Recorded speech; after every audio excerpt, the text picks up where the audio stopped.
Today on the patio, I'm sharing with you my 11 secrets to amazing pulled pork on a pellet grill. I mean, take a look at this pork. That's what we're making today. It turned out absolutely delicious. I'm gonna share the 11 secrets with you on how I made that. As you can see, we're already rolling. Pork's looking tasty. We are about 5 hours and 45 minutes in here. Let me bring you up to speed, starting with secret number one. Secret number one, start with quality meat. I can't stress this enough. I talk about it all the time, but let me tell you, this is Berkshire pork. If you go buy yourself a Costco butter shoulder or whatever, when you come down to the final product, you're gonna be pulling out a ton of stringy fat, and there's a lot of waste. Something like this, there's no waste. I don't pull out any of that stringy fat at all. It's high quality meat, the fat is high quality, and you end up with a little bit more product, and the flavor is way better. It is so worth the extra money. I can't stress enough. You don't cut corners in steaks, don't cut corners in your pork, don't cut corners in your chicken. There are definitely differences in the grades of your meat. Step number two, dry brine your meat. What's dry brining? We put on our seasoning, our rub, salt, pepper, whatever you want to use on your pulled pork. It does not matter what you use. Put that on the night before. All right, take it out of the package, give a good heavy coating, and what I like to do is I like to do one side, let it rest for 10-15 minutes, and you can see the difference in the color before the rest and after the rest. That salt is pulling out the moisture and the rub is adhering to the meat, and then I'll turn it over and I'll do the rest. But it does not matter what you're using. I'm using my Grill Mates slow and low Memphis pit seasoning. I love it on pork. It's delicious, but you can use salt, pepper, does not matter. Whatever you like. The key here is you need to dry brine it for a minimum of 12 hours. Ideally, 24 to 48. It makes a huge difference, especially you've got a big old piece of meat like a pork butt. We want to draw some of that flavor into the meat, and if you dry brine it, the longer the better. It will suck flavor deeper into that meat, and it will turn out a much more flavorful end product. Number three, we're using a pellet grill, right? Pellet grills are not known for the most smoke in the world, so use a smoke tube. Now, my rule of thumb for smoke tube is no more than 50% of the meat. So this guy I know is going to be between 6 and 8 hours, probably closer to 8. So I use 3/4 of a pellet tube. That's going to give me about 3.5 hours of smoke. It's more than enough. Secret number four, start at a low temperature. We know that pellet grills don't put out the most smoke past 275, so let's work with what we got. Start at 200. If you have time, you could actually go down to 180 or even 160 and go 3 hours. For today's cook, I'm doing 2 hours at 200. I've got the smoke tube there, so we're gonna have plenty of smoke, and I just don't have all day. I'm trying to be done in 8 or 9 hours. If you have the time, drop that temperature and stretch it a little bit. You'll just turn out a better result. What I did is after 2 hours, I opened up the Fireboard app, and then I set the Yoder to 275, and we let it roll from there. Secret number five is spray.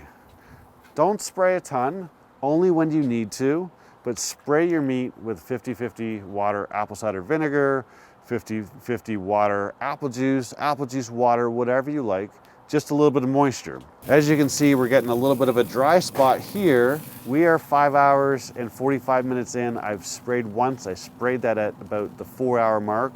So let's give this a quick spray.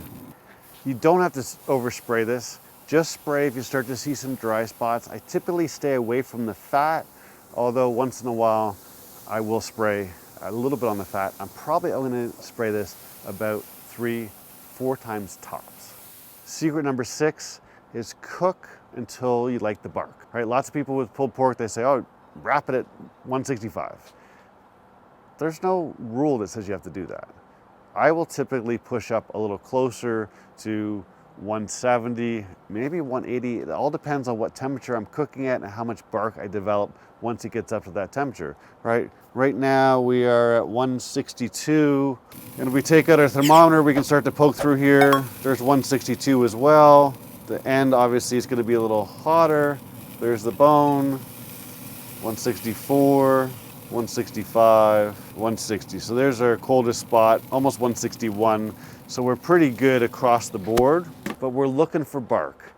The bark's not there yet. We probably have another hour before I'm gonna wrap it, but you should definitely wait until the bark gets exactly how you want it, and then you wrap it.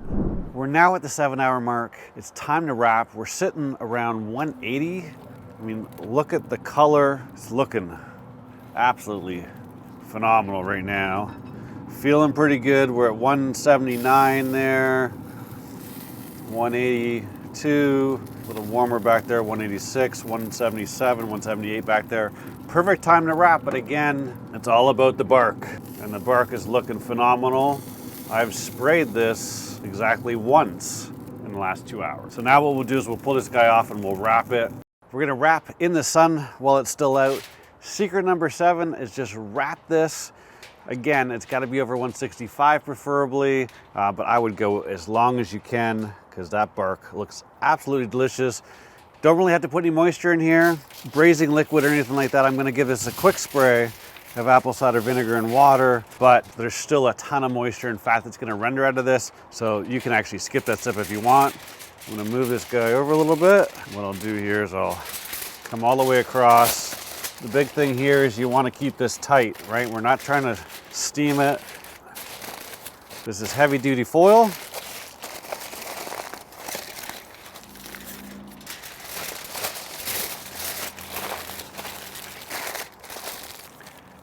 Now we put this back on our yoder. You can stay at 175 if you want. You could bump it to 300 or 325 if you really wanted to push it along. But once it's wrapped, it's gonna stall for a little bit, but this will actually be done probably within an hour, so it won't take too long. Time for secret number 8, and that is cook until probe tender. Forget about your temperatures.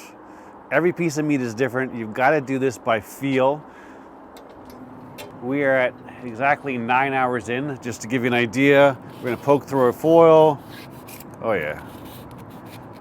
Our bone.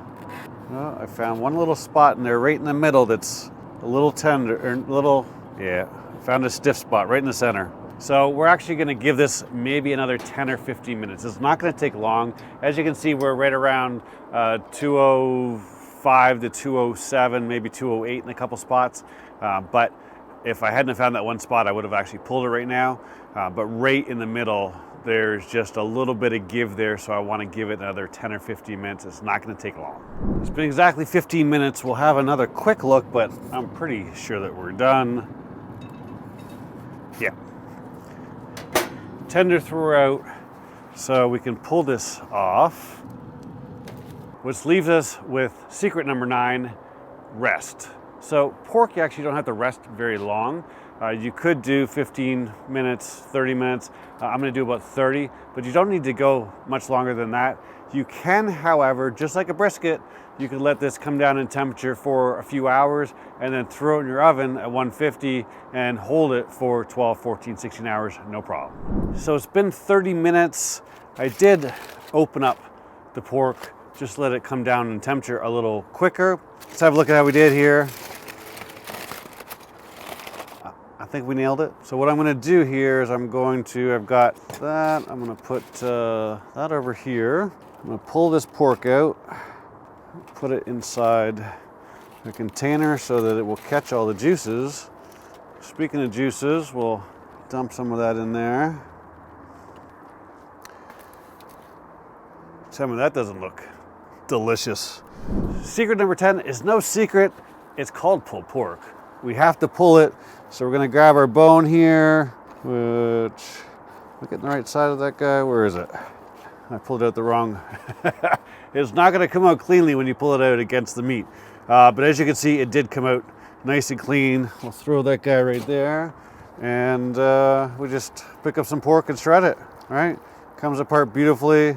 You wanna make sure you're mixing that bark. I mean, look at nice smoke ringer on the outside of it. Break all this down and mix it up well. That way your guests or your family gets a little bit of goodness in every single bite. I mean, it's just perfect. Oh, got a little jumper. My dog is going nuts here because he loves pork. He's been following me around for an hour ever since he smelled it come in the house. He's smelling outside, then I took it inside and he's going nuts for it. All right, so we got a good mix done. All right, we're nice and mixed in now. I think we'll try a little bit.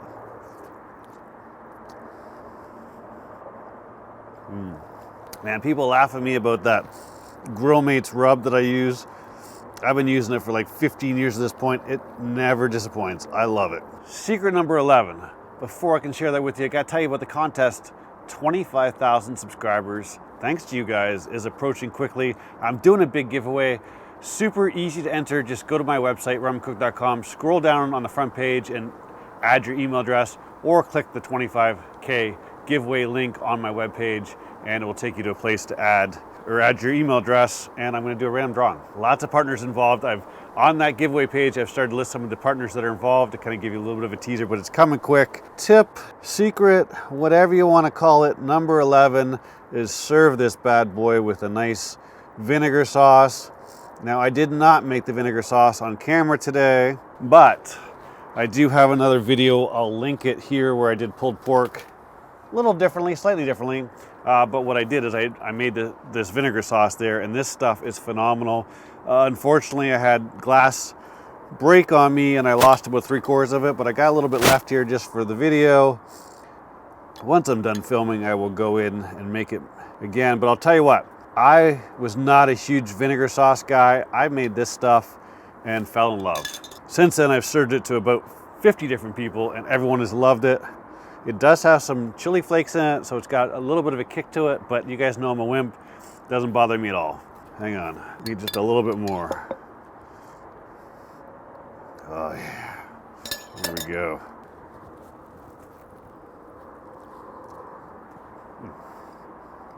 Takes a little bit of time, but I'll tell you what, once you master pulled pork, it is well worth it. Again, I can't stress enough, the quality of the meat matters. Go through these secrets. I guarantee you're gonna turn out some great pork. If you're not subscribed yet, please do so below. If you like the video, give it a thumbs up. Thanks as always for watching. I'll see you soon. Where are you at? One little piece, sit. Good boy.